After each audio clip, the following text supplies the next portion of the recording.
I'm Derek. And I'm Noah, and you're listening to A Bite Of, where we take our current favorite pop culture obsession and we enjoy it one nibble at a time. One nibble.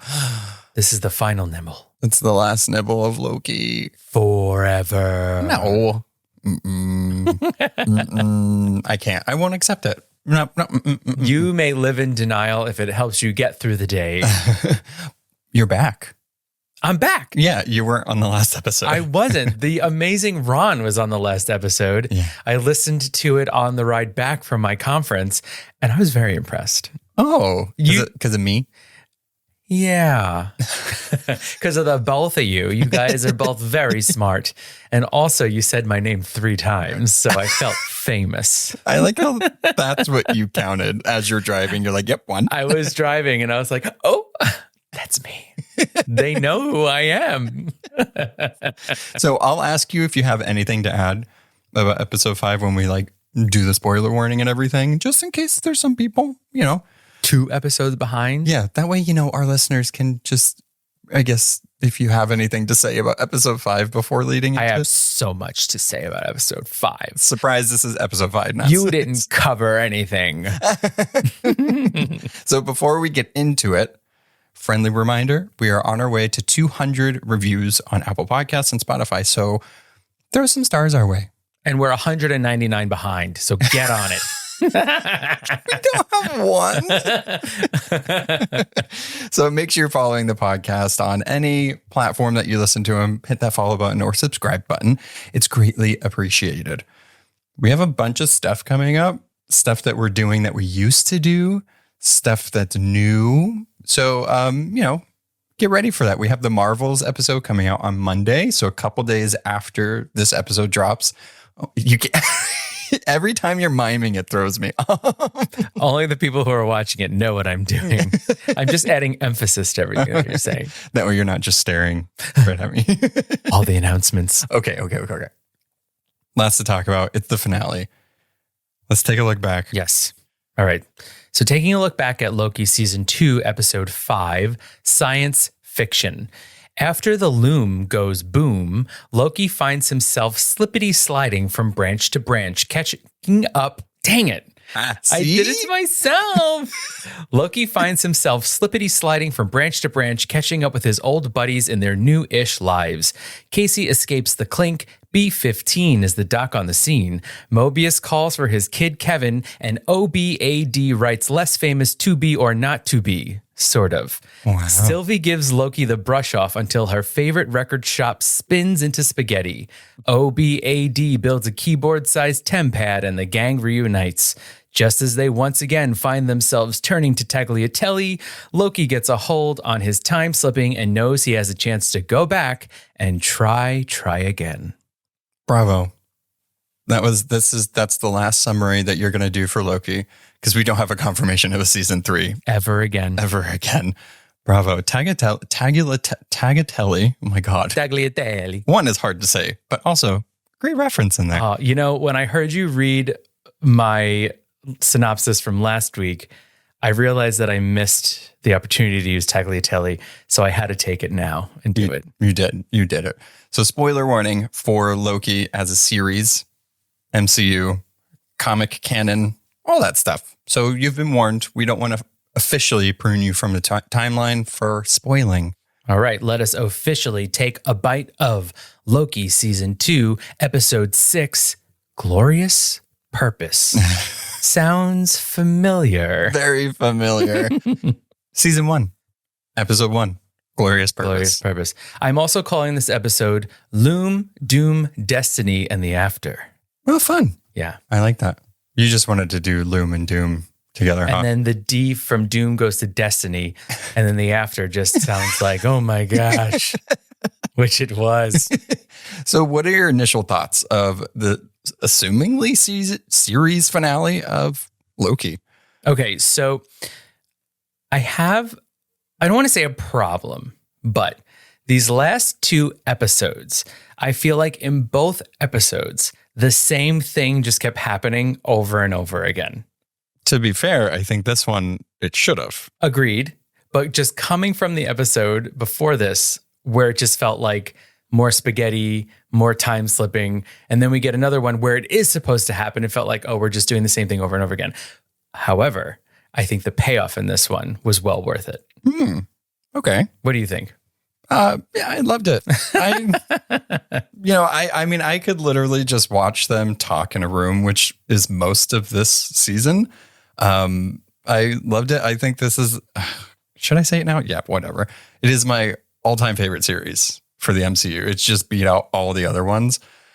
But you're putting the two seasons together as a series. Okay. Yes. I mean, that's right. We don't have any other second season, so I kind of have to put them together. Rub it in, Noah. Take that, She-Hulk. Well, I'm wearing my spirit tee of Loki, so. You did wait online for almost an hour at Comic-Con to get that spirit tee. I really did. Well deserved. Yeah, I think Loki would appreciate it. He would, but he would also just slip to the front of the line and just take someone else's spot. We don't all have time slipping abilities. So I had to literally wait in line for over an hour for it, but it was well worth it.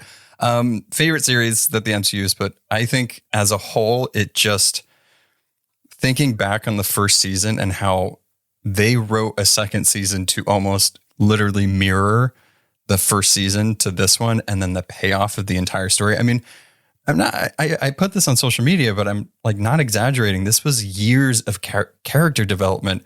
And I mean, it just paid off in the most glorious way. I loved it. I think Loki is the best character in the MCU as far as character development and where that character started and where it's gone. I just, I loved it. He's definitely had a journey. An interesting thing that I thought of for some reason was when Captain America went back in time and just lived his life. Right. With Peggy. And I felt like when that happened, everybody was like, oh, he's old. That's ridiculous. But it was like, no, it made sense. That's how he wanted to live his life. And that was like the first time we saw someone like travel through time and stay traveling through time. Mm-hmm. And so now we're here with Loki and the entire thing is about time travel. So it was like we got that little seed with Captain America and obviously that entire arc where they were going back and getting all the stones to this whole series. And really in this last episode, how many times did he travel back in time? I mean, we may never know. Thousands, hundreds of thousands. And even spent centuries in one part of time to learn all of, I don't know, science. And theoretical physics, by the way. There you go.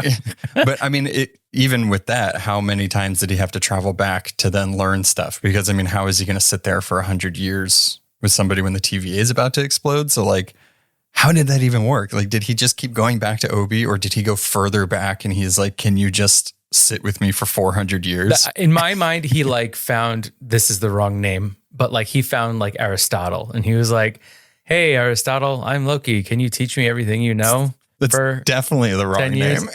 Hey, Pluto. He was a philosopher. Hello, Machiavelli. No, Casey and Obi. Casey Kasem. Yeah, Casey and Obi definitely are the ones that taught him that. But I don't think so. He literally asked him to teach him. What do you mean? No? In my mind, he was sitting with old men with long beards. Absolutely not. It's definitely them.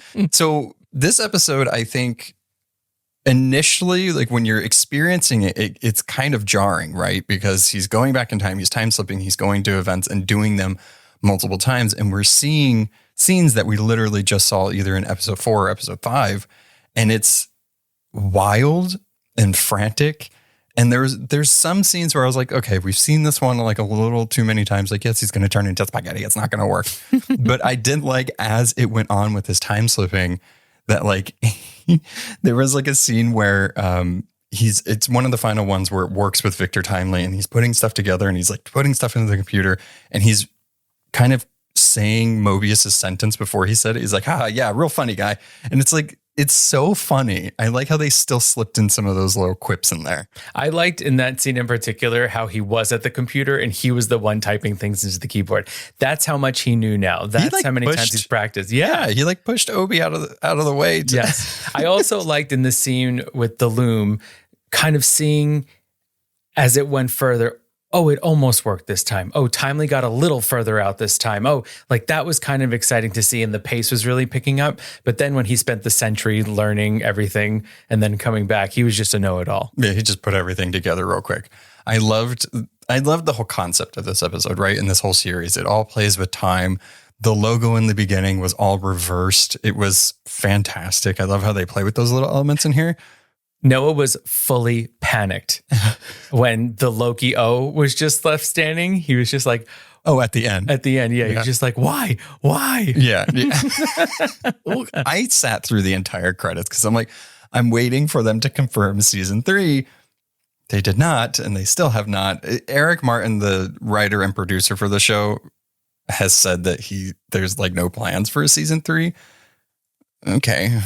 Fine. It was funny. At the end of the first season, we weren't looking to have a season 2, not in a bad way. We're just like, oh, that was so much fun. And then it was like Loki season 2. We were like, yay. And then this one, we're like, oh, there's got to be a season 3. And it was like, no. Yeah. I mean, well, we also waited 2 years for like another time season. means nothing, especially in the MCU. I mean, we've covered so many properties since the first season of Loki. This just seems like yesterday. We've covered every single MCU show so far. It's like, what, 9? Beat that. I don't know. Someone else. Every single one at length, episode to episode coverage. You might even say we're taking a bite of each series a week. I thought it was really interesting that he gained the ability to, because what was it in the end of, or the beginning of the 5th episode when everything exploded and he was time slipping but seeing himself.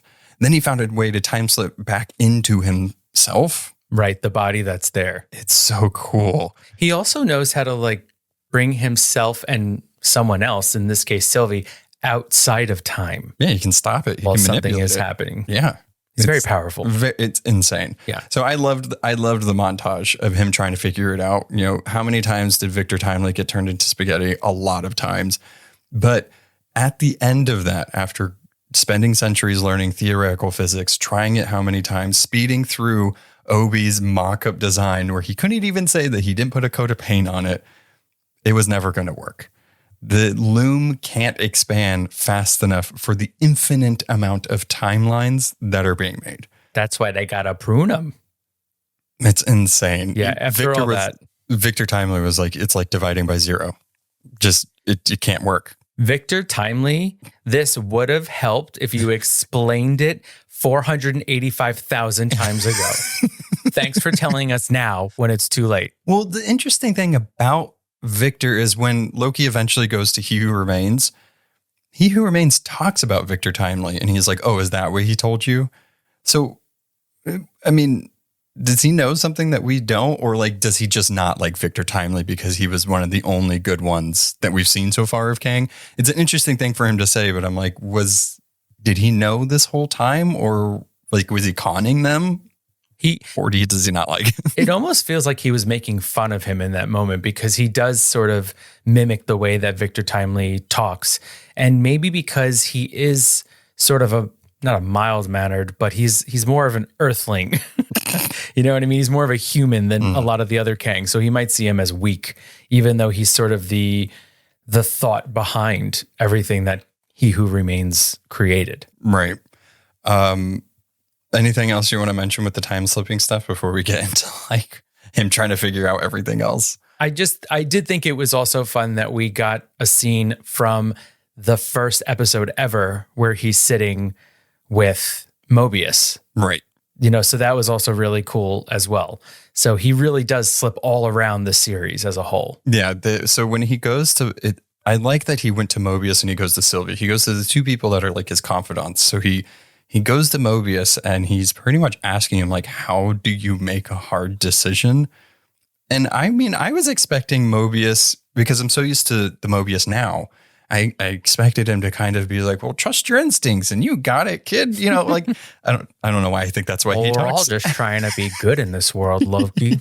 Wow. But so this is season 1 Mobius before he knows that they're all variants and everything like that. So he tells him the story of, you know, during the battle, what was it, the Black Sea or something like that. I can't remember the actual battle, but we can infer that it was him that he was talking about, not like a Minuteman, was supposed to prune an 8-year-old that was going to kill a lot of people, thousands of people. He hesitated. So then Renslayer stepped in and did it. Now we know kind of why they're like butting heads. He couldn't do what needed to be done, but also like, damn, Renslayer, you just killed a child. And that's how she has always seen him. as the person who paused and caused mayhem, you know? So I think that she's always held that against him. Poor Mobius. What a jerk.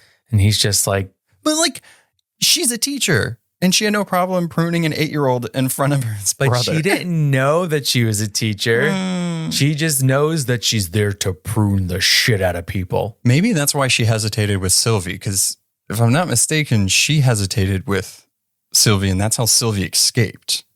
Because she brought her in, and then she took her TemPad, and then she could have ruined her. She could have done something, but then she escaped. So maybe there was some of that teacher slipping through finally, and maybe Mobius being mad at her at some point made her like, this is a child. Or maybe she just had Miss Minutes whispering in her ear, just let her go, darling. We'll see what happens. So after Loki's trying to figure everything out, right? He goes to Mobius. He's like, what do I do? How do you make a hard choice? The choice is right back to the first season, the finale of the first season. Essentially, take his spot or kill Sylvie or just let it go. He's at this point, he's like on the way to kill Sylvie. Like he's coming to terms with it. That's why he asked Mobius, like, how do you make a really hard decision? And then he talks to Sylvie about it. He goes in the last episode right before everybody's turning into spaghetti, and he stops time and he talks to her. And I loved this conversation because it was very human of her, because he's telling her like, this is kind of what has to be done. Tell me what to do. And she's like, I'm not going to tell you to kill me. Right. I'm not going to give you my blessing. Yeah. I want to survive. I want to live. So don't come to me with that. You have to make the decision. So don't include me in that. I think this is this is something else to say about a character's growth, right? Where at the end of last season, Sylvie was so hot-headed. She knew exactly what she wanted to do. She had her dagger out and she knew she wanted to kill He Who Remains. But here we are, who knows how many months, years later, and she could look at Loki and have this very grown-up conversation, not fly by the seat of her pants and say, I see what you're saying. The only way to stop it is to kill me. That's up to you.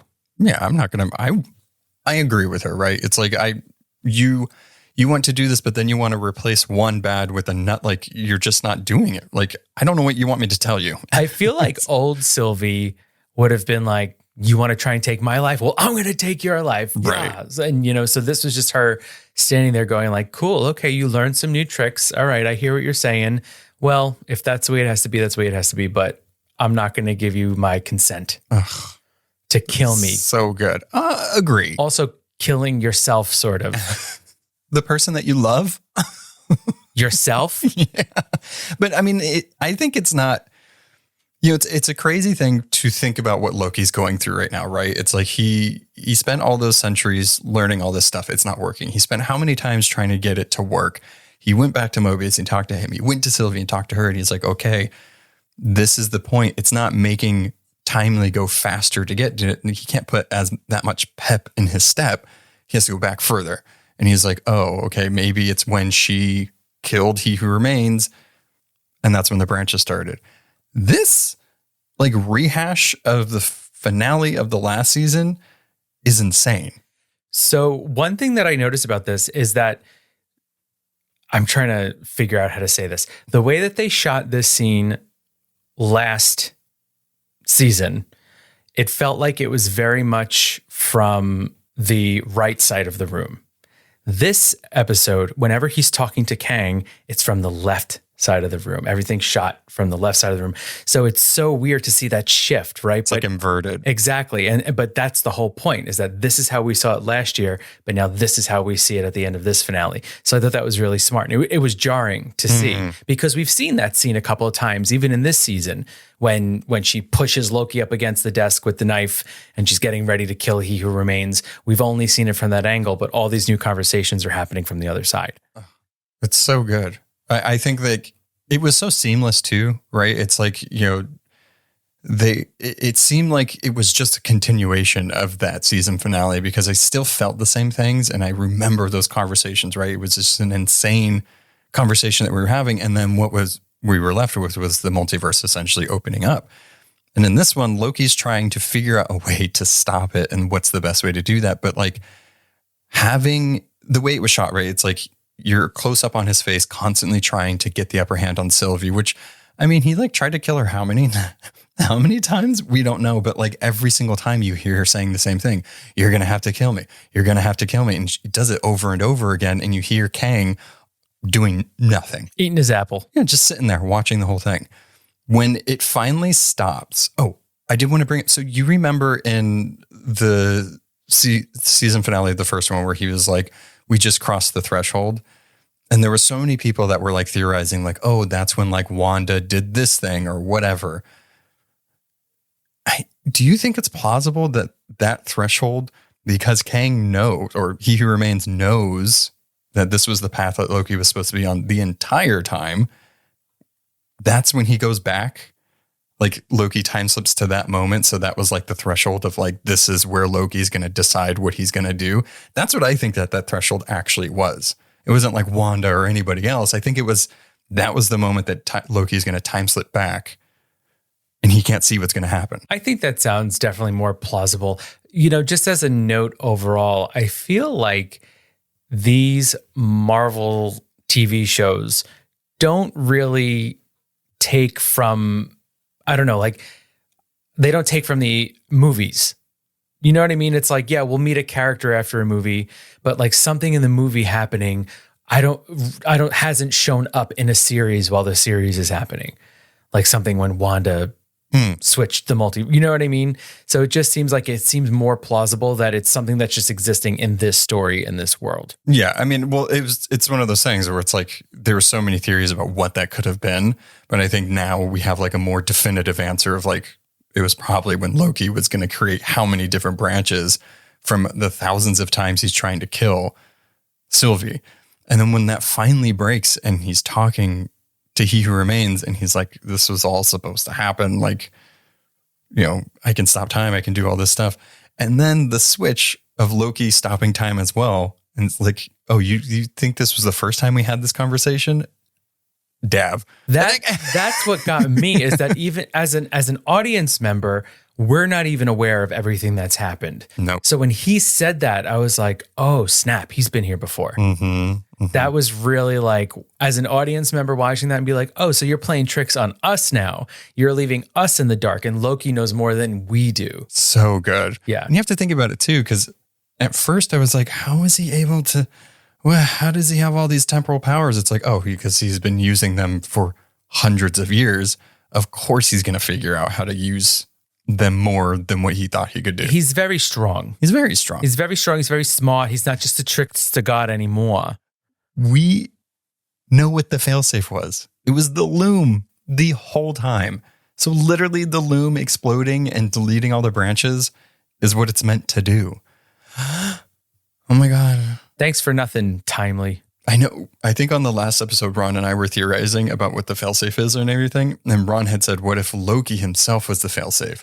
So I think Ron had the correct idea of thinking that the failsafe wasn't actually what was saying was being done.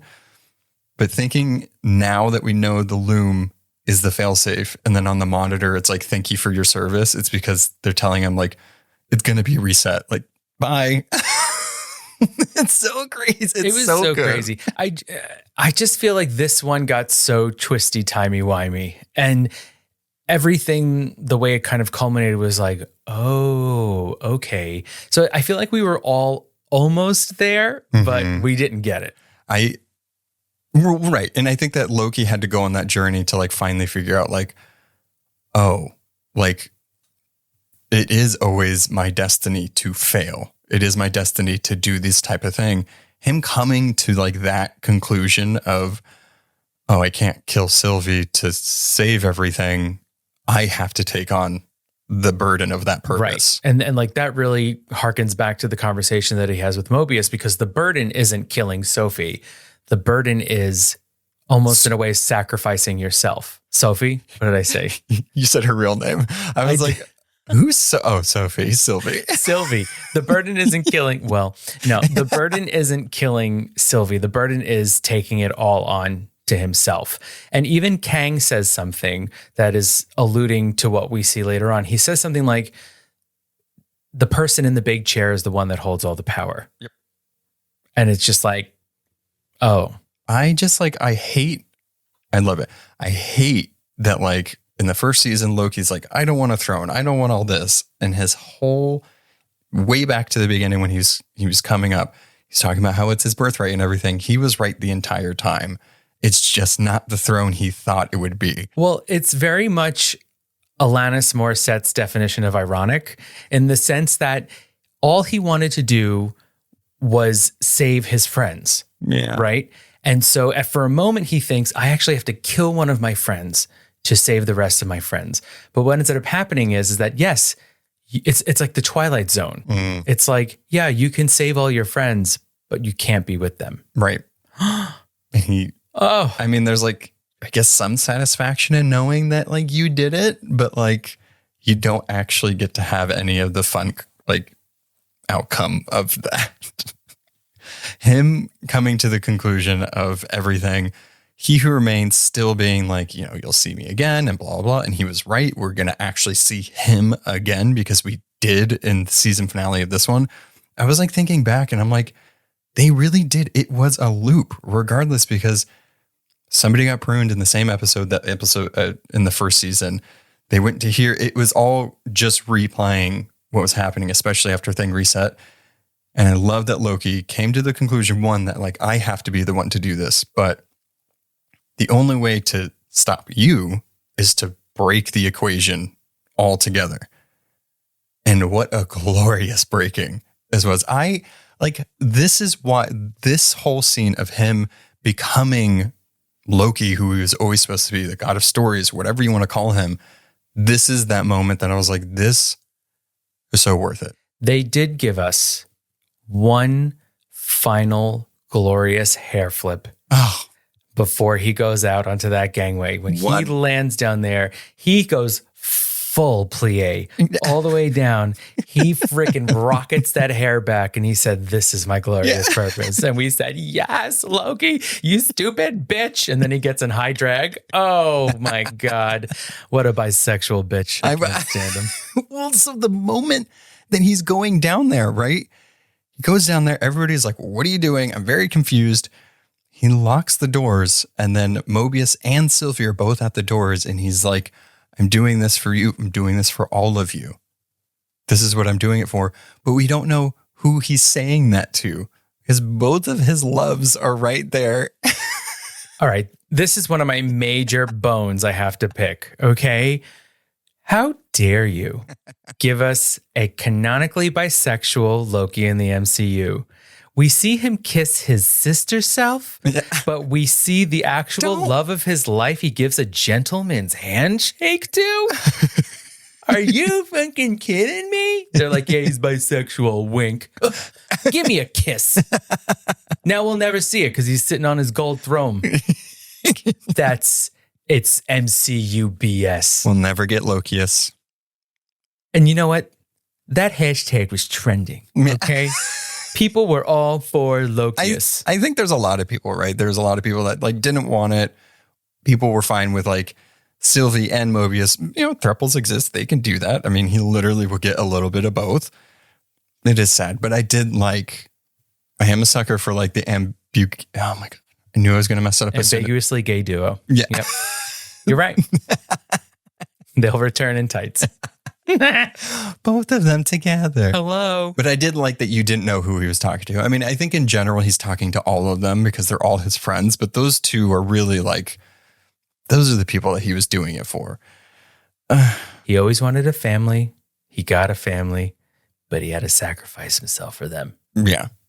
The look. Oh, the look. The moment. At first, when it was all going off, I thought he was de-aging. I thought we were getting like a Kid Loki situation. We were getting a Benjamin Bitto.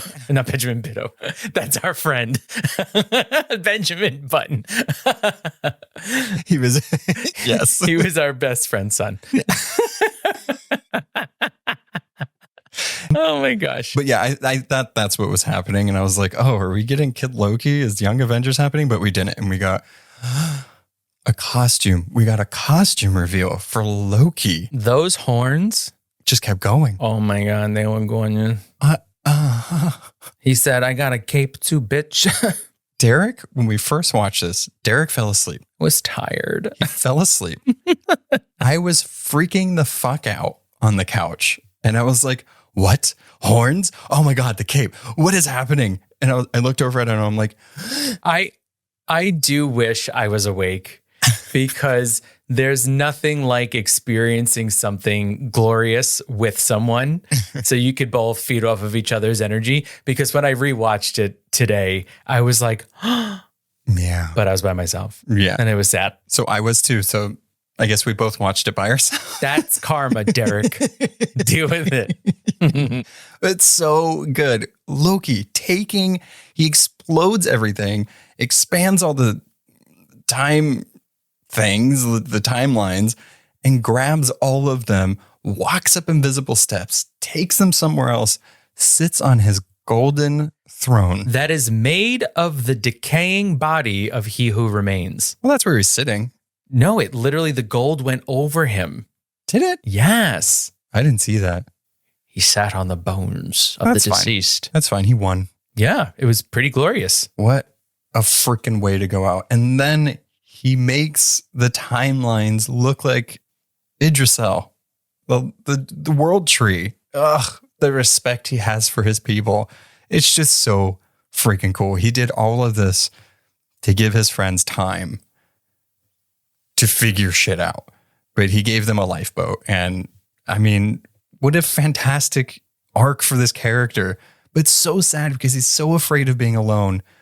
And he's not alone. He's surrounded by infinite possibilities, but he's by himself.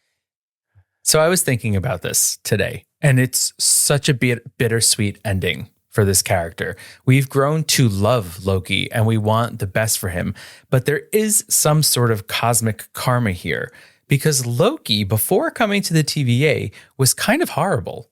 Yeah, he was literally mind controlling. Yeah. So the fact that he doesn't ultimately get his way, although it's horrible for us now that we love him, when you think back to it, you're like, well, he accomplished his mission, but he did some shitty stuff. Yeah, but he was on redemption arc. He did good things. But I think this shows him being fully selfless. Right. Whereas for so long, he was selfish. Well, and I think he was a fish. Okay. What's a fish? I think what makes a god, right? And I mean, in the MCU, I think it gets a little weird because it's like, are they actually gods? I mean, technically, but like, aren't they just aliens on another planet essentially? But like he did the thing that actually like makes a god. He didn't do something for himself. He did something for other people, and the other people just have to be realities, the whole bunch of the multiverse. And he's a god. I mean, he cemented himself as not only becoming one of the most powerful entities in all of existence, but saved a lot of people. Like billions of people. I liked his toms, or whatever you want to call them. He did have delightful little ballet flats. Surely he did. But like his costume, the horns made from like, it looked like the material from the Citadel, but with like his like hooded sashy thing. His costume really looked like it was past, present, and future Loki just mixed into one. Mm-hmm. I am here for that look. I need like an action figure or something of that. I need it. They need to make one of him sitting on that golden throne holding all the timelines. How glorious would that be? Hot toys. Get on it. Yeah, but make the timelines like see-through. And there's a little light at the bottom so that when you click it, they glow. Ooh. Right? I think I'm going to think about the images, especially that whole scene, for a long time. It's just, I don't think that like an MCU show or property has like resonated with me as much as this episode or series has. It's just, there's something special about it. There was a quiet devastation to the end of this. Whereas when I think of WandaVision, that felt like a little more loud and brash. Whereas this was just so simple and so heartbreaking at the same time. They really achieved something special in that scene. The final scenes with, we see Mobius and Sylvie a little later, and they all have free will now, right? And I think there is something like kind of poetic about like Loki starting out with taking away free will and then Loki literally giving everybody free will. But like the moment in particular with, Mobius quits the TVA. He's able to go back if he wants to, but he's going to go see his life. If you don't ever look, how will you know? So he's actually looking, right? And we have to remember that this Mobius didn't experience things that themselves when they went back on their timelines experienced. So this is the first time he's seeing it, but from like his perspective, not living in that. And there's something really sad about it, but also beautiful that he's able to see that and still knows what he has. But like him saying, I'm just going to let time pass. And it gets that close up of his face. And we don't know where Sylvie's going. We'll talk about like the characters at the end, but like it's up close on his face. He's saying time will pass. And then it goes to Loki and like Loki's final shot with him, with all the timelines around him. And it's like, he's not happy. No.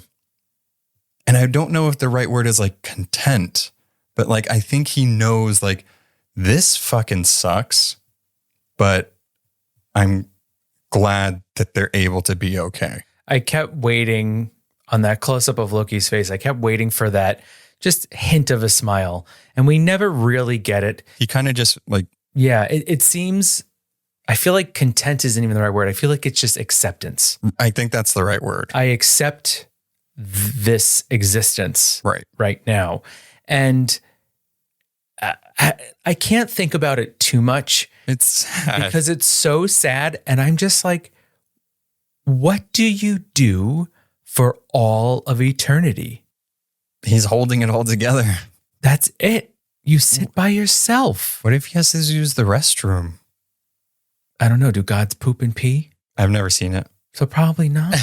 Unless that's what ambrosia is. Oh, okay. Delicious. So sweet. But fucking like that scene in particular, I did start like, I was getting real teary. I think a tear did fall in that particular moment. It's just it's beautiful, but it is devastating, right? And they did such a good job. Like everybody involved in the show from start to finish, and the fact that they were able to complete this story arc of Loki is incredible. And if thinking back, like we didn't really have a villain this season. There was like antagonists and like obstacles in the way.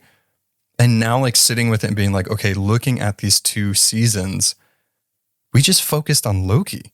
Like it wasn't even really about what was going on outside of everything. Like, yes, there's big implications outside of this, but like to Loki, that stuff doesn't matter. He's here and now. So like the fact that we just got to sit with Loki for it's so good. Yeah, it was really well crafted. And I think that it is so interesting to see a character that we very much didn't like when his first appearances of the MCU become quite beloved and wanting the best for him. So I just feel for our God of gods, God of time, whatever he is. When they did the title card of After, it did make me sad. I was just like, he's still there. Yeah. I mean, at least we could say that, we know that he saved everyone, and now the TVA is a better place. They have more people on the council, Casey included. Well, the war room. Yeah. It was opened. Like you saw analysts, you saw hunters, you saw judges, everybody was in there. We got one last glimpse of Judge Gamble. Mm-hmm. So that was great. And it does look like they are building a better TVA. It seems like really the purpose of the TVA now is to monitor Kang variants, because Hunter B-15 and Mobius kind of talk about it, and they mention Ant-Man Quantumania. They're like, this one caused a ruckus on an adjacent reality to 616, Ant-Man in the quantum realm. And so that was cool that we got some acknowledgement, but like, so Loki gave them time, but there's still the issue of the Kang variant. So it seems like very much that's where it's going. Can we also just for a second Think about how creepy it is when they're looking at that screen of the now tree timeline, knowing that that's Loki out there. He's right in the middle. He's just holding it all together. Couldn't he just like tie Make one a around? magic lasso? Why didn't Wonder Woman come in? She always comes into movies and they play that. I mean, I know that's DC, but that's such a Wonder Woman thing to do, isn't it? It is. Right. Shows up at the last minute. Everybody's always falling off a cliff. Rude. That's the truth. Yeah. So, sorry. No, that is the truth. Yeah, I mean, so do you want to talk? Okay, whoa. One thing I have to mention. Well, I mean, there's a few other things, but my biggest grievance with this season is the treatment of Hunter B-15. You know I have a problem with that. I was really hoping that by the end, like, I love the character. Misaku does an amazing job. What did they didn't have her doing really anything. I'm glad that she has like a high position at the TVA now. That's great. But like, it was just very odd that Sylvie and Hunter B-15 this season just kind of were there. Like Sylvie had some things, but like she was just more of a conversation piece, which was important. Sylvie gave him that McDonald's product placement. That's what they needed her for. But I completely agree. I was super disappointed by B-15's role in this entire season. I think that they really miss an opportunity because this actor is incredible. If you've watched Lovecraft Country, I mean, she's just phenomenal. And the fact that she really got boiled down to being aghast at things. Oh, this is exploding. Oh, turning into spaghetti. Oh, yeah, like, she was just that expression. was it. Yeah. Like, and the fact that I don't know, they brought in new characters that I felt like had more of a role than she did. Yeah, Casey did. Casey at least was in the first season. Like someone like Brad. No, I'm saying they gave Casey, who's such a small character, more of a part. Yeah, 100%. And that was wonderful. I was so excited for Casey. But why did we boil B-15 down to this nothing? Yeah, I feel like the story that they wanted to tell was so like intimate with like very specific characters that like they couldn't just forget about Hunter B-15, and they were like, just like put her in the room and have her react, and that'll be great. Right. She comes into work that day. She's just like, oh. All right, now from this angle. Oh. Yeah, and this is like obviously not against her because she didn't make those decisions. No. But like. That's like one of my biggest grievances. And also like Sylvie, I felt like could have helped a little more, but it was all about Loki anyway. Sylvie got a haircut. I worked at McDonald's. Yeah. So where do you think after all this, where do you think that leaves our cast? I mean, we know what Hunter B-15 is doing. She's making the TVA better. We saw OB with a new TVA guidebook. I loved that the colors were just like flipped. Yes. Because it was like orange and yellow, and now it's yellow and orange, or like whatever those colors were. So I wonder what's in it. But like, where do you think like this leaves Sylvie? What do you think? Is Mobius just going to watch his other life this whole time? Like, I mean, I think that Mobius and Sylvie now have the free will to do whatever they want. I think that Sylvie is truly going to just be hopping from branch to branch, experiencing different things until some evil in the MCU pulls her back in. Mobius, on the other hand, I think is a very good question. I think that he'll ultimately go back to the TVA. He'll ultimately want to work towards the greater good again, but I think he kind of needs a vacation. Maybe his heart is a little broken. Yeah, that's true. He said that his love is now a tree. Is a gardener? Is the eternal gardener? It's beautiful. There is rumors that apparently the TVA, Miss Minutes, and Mobius are going to be in Deadpool 3 because like supposedly fast forward a little bit if you don't want to hear rumored spoilers or whatever. The synopsis of Deadpool 3 is like they recruit Deadpool to like get a team together from various timelines like the TVA does. So I don't know. We'll see if that's an actual thing, but I'm hoping to see him again. Me too. One of the biggest questions I think is what is going on with Renslayer? So they make it a point when Mobius tells B-15 that he is leaving, they make it a point to take the camera down to his feet, and he like scuffs his shoe against this emblem in the floor of the TVA. Then when we see Renslayer laying in a field with a pyramid in the background, she's laying on top of the same emblem. Right. So what does that mean? Is she in a different variant TVA? Why is she glowing all purpley? Is she just going to become the next He Who Remains? Like, these are big questions. Yeah. Well, it's ominous, right? It's obviously we're not done with Renslayer. She's going to appear in some way. She was essentially the cliffhanger for the series. I think, there's multiple ways that you can think about it, right? Like, what is the void itself? Like, is it just a dumping ground where this giant smoke monster, Alioth, is walking around eating things? Or is it the future where all things have ended and a lot of things have converged into one? We still don't know, since the Kangs are around and they're going to happen. The multiversal war is probably still going to happen if it hasn't happened already or something like that. We know Kang Dynasty is happening. We know Secret Wars is happening, supposedly. They haven't moved the dates yet, but we'll see. So is it possible that that's either the future and all of Secret Wars took place in the TVA or around it and it's just destroyed? Or is that like a different TVA that got pruned and put in there? It's very interesting. Like, is the pruning not technically putting them in a different place, just putting them at the end of time? What the hell is pruning? We'll never know. I need to know. But so do you think it was Alioth that was there, or do you think it was a Kang? I think it was a Kang.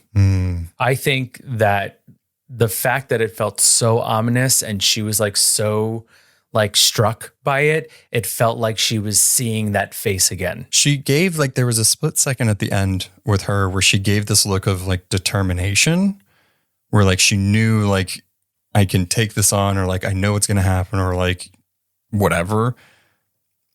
I'm very curious to see what it is, because we have that whole thing, in real life, the greater things with the MCU.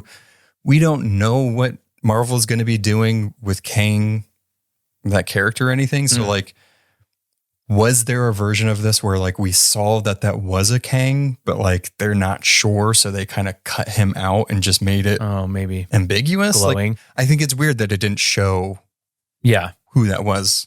So I feel like this series season finale, whatever it is, actually answered a lot less questions than we may have had. And so in this instance, we have that little plot line where Miss Minutes shows Renslayer her creating the TVA with He Who Remains, right? So is this just her back at the start of that, seeing him again, and they're going to rebuild it and go through the loop all over again? Well, I think that's the question, right? It's like, so He Who Remains created this loop. Did Loki break it because he broke the equation? So like, is the loop gone? And does that mean that like maybe that was supposed to happen, but since it's not anymore, is the multiversal war still going to happen, but in a different way? Timely, we get a scene of Timely at the end of this, and he never got the book. No, he doesn't get the book as a kid. So like, does he not grow up to then get introduced to a Kang, and He Who Remains to then bring our HWR to where it is? It's very like, this is time travel, right? I think if you look too much into it, it just breaks down. Okay. And it's like, it's impossible. Maybe the question we have to ask is, what color does Uatu glow? No. Is he purpley? I think he's more bluey. Yeah, I know. I'm just like, who the heck is that purple? Yeah. I think just a cloud. I think Alioth was purpley, and I think that's why I first assumed it was Alioth. But then like thinking about it, why wouldn't they show Alioth? That'd be weird not to. Just to make us be like, it's a cliffhanger. Right. Evil. I don't know. That is a big question that we're left with. Another big question that we're left with, what's with the pie? Well, okay. This is me like being sad about everything and just thinking about it, right? So Loki is now the god of stories, is whatever you want to call him. He's the most powerful being, and he's spread out through all this time and everything. Was the green key lime pie just like an essence of Loki that was there all along? Is the time stone green because of Loki? Like, I'm just like thinking of all these things because he's holding all of time and timelines. Like, it would be weird if some of him wasn't bleeding through all of that. And then it just makes me sad because he's just saying, hi, do you remember me? Hey, you guys want to come visit? You guys want to They should bring me visit. some pie? Put on a little suit. Come out and say hi. I'll give you fancy shoes. Yeah. Someone You go say want hi horns? to Loki. Someone. So I think that's the bigger question, right? I wanted to pose it to you and to our listeners. If this is a farewell to Loki, are you fine with that? Or do you see him appearing in the future in some way? Both. So yes, I am fine with this. I think this is a beautiful end to this series. I think that it really put a cap on who Loki has become and how selfless he has become. Do I think we're going to see him again? Absolutely. He is the most powerful being in all of existence. What about Gaia from Secret Invasion? Who? You know, Daenerys. Oh, yeah. You know, I did like that fight. I know people had problems with that CGI fight, but I was like, finally, a fight. Anyway, not to bring up Secret Invasion. Why does Secret Invasion come up? I feel like we bring up Midnight Sun and Secret Invasion too much. Well, we started with Midnight Sun and Secret Invasion just happened. And Edward Cullen is watching this right now. But because he's so powerful, I think that he will find a way to create a little avatar of himself that he can send into other realities. So you think that he's going to create like some type of illusion of himself? Yeah.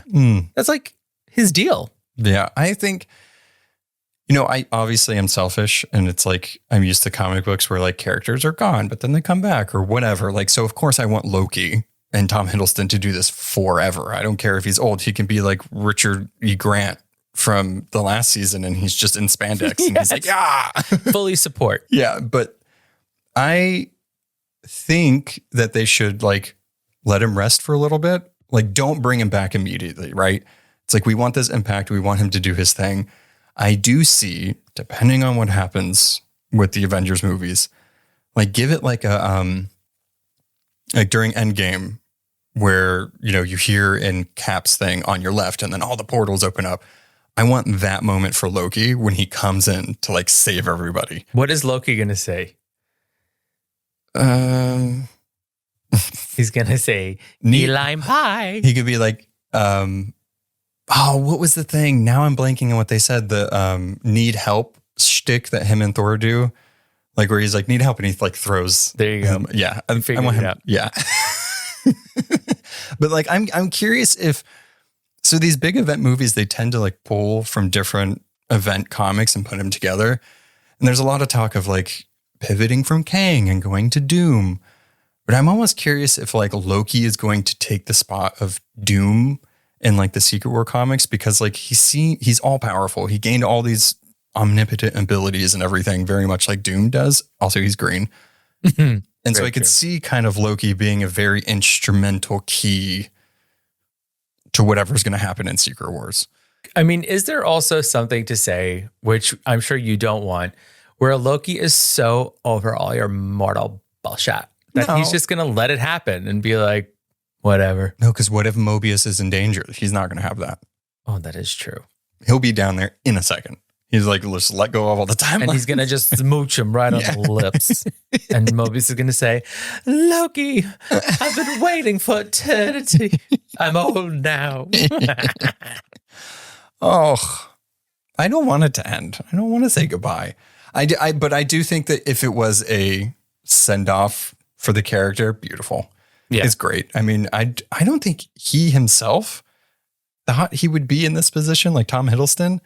No, like as the actor playing Loki, because they tried to kill him like 2 times. Oh my already. God, he got freaking choked out. Everything. Yeah. But now he's here. Oh. Play Spice Girls goodbye. Yeah. Goodbye, my friend. So I know all the just words. Segue right away from that beautiful rendition. Anything that you want to say about Loki before we stop? It was terrible. Uh-huh. No, I think that although this second season was much different than the first season, I still think it was very entertaining.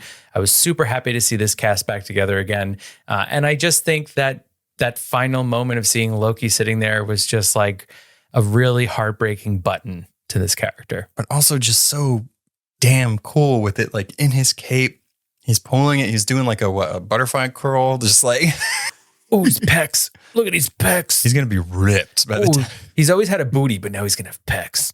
Wah! But what do you rate it out of 5? This season. The season. Out of a 5, I'm going to give it a 4. A 4. Yeah. Rude. Okay. I'm just kidding. No, like this is like my most controversial thing that I'll say. I feel like you're going to hate me. I think that this second season could have been a movie. No. I think that they could have just boiled it down a little bit. I don't think that we would have gotten the payoff that we got if we didn't sit with Loki. Literally sit. Because there was no for villain eternity. or anything. You know, I just feel like we wouldn't have gotten those like small nuanced moments with him. It's like even the conversation he had with Sylvie in the bar where he finally admits like, just like want my friends. Like, I just don't want to be alone. Yeah. Is that too much to ask? Like, I feel like we wouldn't have, those moments wouldn't have had as much impact. Okay. Fair enough. It's just me. You can have your That's opinion. fine. Hey, listen. This is a peaceful podcast, okay? So, loved it. Obviously, there's not much more I can say. Yeah, what do you rate it? 4.5. It's like, it's so close to perfect. I feel like don't include Hunter B-15 if you're not going to actually utilize the character. Yeah. That's like one of the biggest grievances I have with this. We didn't mention Miss Minutes. It seems like they're not too worried that she's going to try to murder them, but also maybe. Obi's like, we'll see. I don't know. Yeah. He's like, I can only do so much. She always becomes sentient at some point in time. I would have given a 4, but since we got psychopathic and horny Miss Minutes, it bumped it up a half a star for I me. did love that part. See, I mean, there Iconic. is the greatness of getting even more Miss Minutes in this. We get many more faces of Miss Minutes in We this. did. So good. Okay. Well, let us know what you thought. What? Docs and Brad. What was with the weird head stuff? I was trying not even to like acknowledge it. Sorry. No, that just came back up. I'm pissed about it. What the hell was that? That was so bizarre. And we're just supposed to be fine with it? Yeah. He watched his lover get squeezed like a grapefruit? We don't know if that was the lover situation though. Mother? Maybe. Bestie? Maybe. I mean, I don't go up to strangers and do that to them. You should try. No. No. Not in this day and Not age. in this day and age. Not as a homosexual. No. Well, don't go up to him like, And why not? oh, God. If I want to flounce up to somebody, I have every right to. Oh, there's a thing in Will and Grace where he's doing a spelling bee and they think the word doily means the way you walk. Yeah. Oh, He walked doily down the street. doily. So good. So don't doily do that to somebody. Fair enough. All right. Well, next week, The Marvels. And then after that, something very different. Do you like when we do different things? Book leading into a show. I hope you'll read along with us. Yeah. Ooh, mysterious. All right. That's a wrap on Loki. Oh my gosh. From the Tree of Time, we bid you adieu. Goodbye. Bye.